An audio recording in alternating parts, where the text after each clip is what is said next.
مطلب مې صرف دا دی چې رسول الله صلی الله علیه وسلم یو شی فرمایي او یو سیز ته اوس ګورئ چې کم سیز دی چې هغه نه ښکاره کېږي. مبارک د هغه ټیم نه دا هر څه ګوري ویني چې کومه دغه زمانه کې به دا سیز راځي دا سیز به راځي، هلته فرمایلي دي دا د اوس راښکاره کېږي. اعوذ بالله من الشیطان الرجیم بسم الله الرحمن الرحیم. اللهم صل على سيدنا ومولانا محمد وآله وبارك وسلم وصل عليه. د رسول الله علیه الصلاة والتسلیمات نه چې کله هم د قیامت په باب کې پوښتنه شوې ده او د آخرت په باب کې پوښتنه شوې ده، د دې دنیا د نظام ختمېدل، د هغې نه بل یو بل دنیا یو بل جهان، د هغه جهان نه مخکې په دې مینځ کې یو ورځ داسې چې هغې کې به الہ العالمین مخلوقاتو سره انسانانو سره پیریانو سره دې کې حساب کتاب کوي، دغه ته ورځ د قیامت وي. دغه ورځ د قیامت چې کله راځي د دې فکس ډیټ چې کوم دی رسول الله علیه الصلاة والسلام مبارک نه چې کله هم پوښتنه شوې ده، نبی علیه الصلاة والسلام مبارک د دې اظهار نه دی کړی.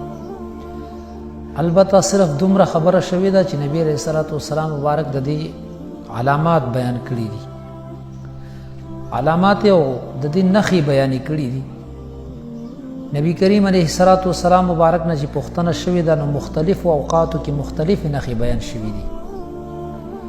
علماء کرام بعضې چې واړه کم علامات الصغرا دي، وړې نښې بعضې علماو دا 75 ذکر کړي دي او ځینې علماو بیا د هغې نه زیاتې نور هم ذکر کړي دي. البته د علامات الکبرا چې کوم بیا غټې نښې دي نو د هغې ذکر چې کوم احادیثو مبارکو کې راغلی دی هغه لس دي. نبی علیہ الصلوۃ والسلام مبارک چې کله دغه علامات ذکر کول نو نبی علیہ الصلوۃ والسلام مبارک حدیث مبارک کې فرمایل چې علامات القیامت نه دا دی، ان من اشراط الساعه، علامات القیامت نه دا دی چې علم به اوچت شي. اوس که تاسو وګورئ موږ او تاسو وګورو چې علم څنګه اوچتېږي. نن سبا خو هغه کورونه هغه علاقې چې هغه مکمل کلو کې به چېرته یو قاري صاحب و، یو عالم مولانا صاحب و، یو عالم به و، هلته قرا هر ځای کې موجود دي، علما مولیان په هر ځای باندې موجود دي. لہذا علم خو په هغه حساب باندې زیات شو. نو یاد ساتئ ګورئ چې کم د علم حقیقت دی او کم د علم ژوروالی دی هغه څیز اوچت شو.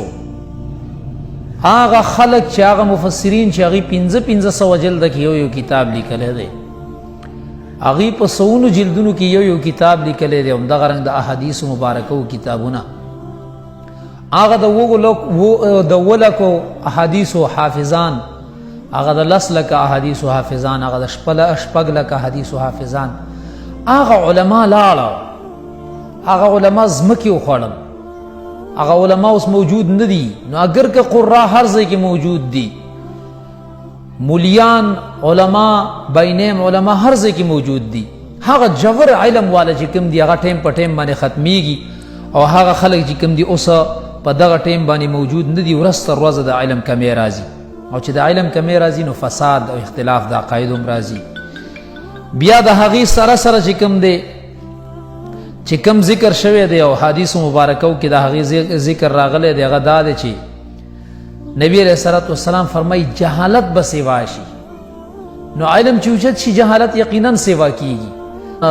تاسو د دین په معاملاتو کې خلکو سره لږ بحث وکئ، خبرې وکئ، نو تاسو ته پته ولګي چې جهل څومره سیوا شوی دی.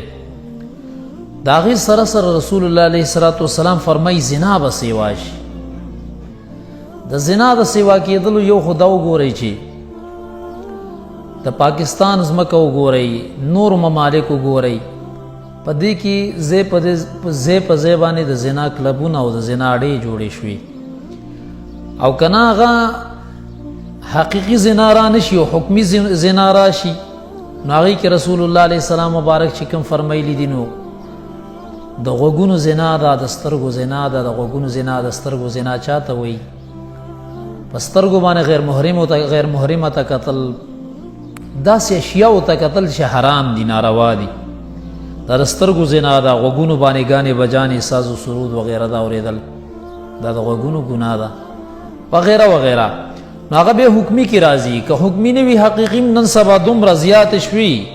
رسول الله علیه السلام فرمایي ویکسر شرب الخمر، نبی علیہ السلام فرمایي د شراب اسکل به زیات شي. دا د زمونږ ملک کې وګورئ، پاکستان گورنمنٹ چې کوم دی په هر شي باندې ټیکسونه ولګول، په شراب باندې ټیکس نشته. اسلامي جمهوریت پاکستان دی، خو د هغې نه بغیر دا چې څومره غټ خلک دي الا من شاء الله، ما سوا د بعضې نیکانو خلکو نه چې الله تعالی محفوظ ساتي، د زیاترو خلکو اجري او د زیاترو خلکو ډیری چې کوم دی هغه په شرابو باندې مزین دي. د دې کلو کې چې کوم د ډېر مالدار خلک چې کوم دي د هغې حجرې په شرابو باندې مزینې دي، د هغې پروګرامونه په شرابو باندې مزین دي. دا خبره د چا نه پټه پناه. مطلب مې صرف دا دی چې رسول الله علیه السلام یو شی فرمایي او یو سیز ته اوس ګورئ چې کم سیز دی چې هغه نه ښکاره کېږي. مبارک د هغه ټیم نه دا هر څه ګوري ویني چې کومه دغه زمانه کې به دا سیز راځي دا سیز به راځي، هلته فرمایلي دي دا د اوس راښکاره کېږي. یو سیز را روان دی. او بیا فرمایي نبی علیہ السلام فرمایي سړي به کم شي ښځې به زیاتې شي، سړي به کم شي. دا رسول الله علیه السلام چې فرمایلي دي څنګه به سړي کم شي او ښځې به زیات شي؟ یا د ولادت په طور باندې نه، ولادت چې څنګه د رجالو دی دغه رنګې د نساو دی.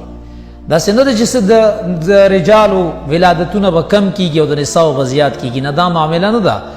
معامله دا ده چې رسول الله علیه السلام هم دغې ته اشاره فرمایي چې په یو ځای باندې به بازارونو کې دماکه کېږي او بلاسټ به کېږي، په هغې کې به په سوونو سړي مري. زنانه خو کور کې ناستې دي، بل ځای کې به مسجد کې دماکه کېږي، په سوونو سړي به شهیدان کېږي، زنانه کور کې ناستې دي. بل ځای کې به جنازګاه کې دماکه کېږي، په سوونو خلک به ورکې وفات کېږي، شهیدان کېږي، به زنانه کور کې ناستې دي. نو دغه حساب سره رسول الله علیه السلام فرمایي چې بیا به یو دور داسې راشي، داسې دور به راشي چې په دنیا کې حساب وشي نو د 500 ښځو دپاره به یو سړی موجود وي، د یو سړي په حساب باندې به 50 ښځې موجودې وي د دغه دور. نو عزتمندو دا نبی علیه الصلاة والسلام مبارک د علامات القیامات چې د هغې کوم وضاحت کړی او د هغې نه یو حدیث مبارک چې شیخانو ذکر کړی دی اما تاسو ته مخې ته کېښوده. الہ العالمین دې د دغه زمانې چې څومره فتنې روځي او را روانې دي، الہ العالمین دې موږ او تاسې محفوظ وساتي. اللهم صل علی محمد و آله